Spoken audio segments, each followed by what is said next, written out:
everyone, for today's video, I'm going to show you how to withdraw your money using your BTC and your USDT. So for today, let's go first to withdraw is our USDT.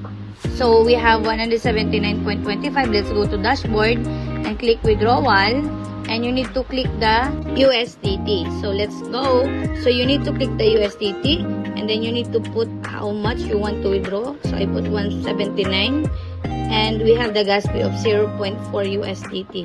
Then you need to put your password and then your 2FA. So to be able for you to withdraw this amount.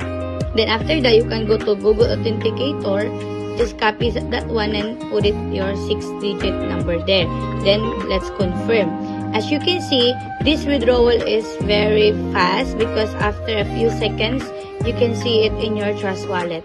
Anyways, you need to connect this one in any kind of wallet. So let's see here. Okay, we have 10,933 pesos.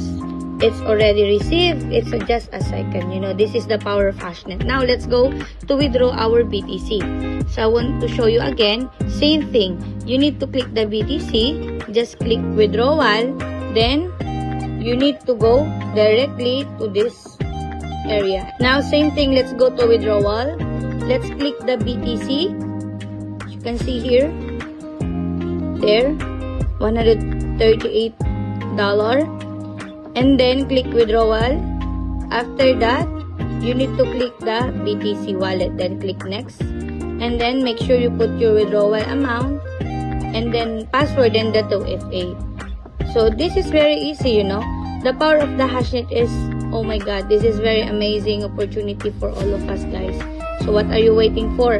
Grab the opportunity to share this to everyone because Hashnet is genuine. Hashnet can give us a financial freedom, and I must say that this is the right company that we're going to work. So here I'm going to show you again. It's just a couple of minutes, then I'll receive already my BTC. I did this because I want to show you how fast and how good our business is. So this is Michay Mari de la Cruz. I am from Philippines. I hope you learned something from me, guys. Thank you and mabuhay everyone.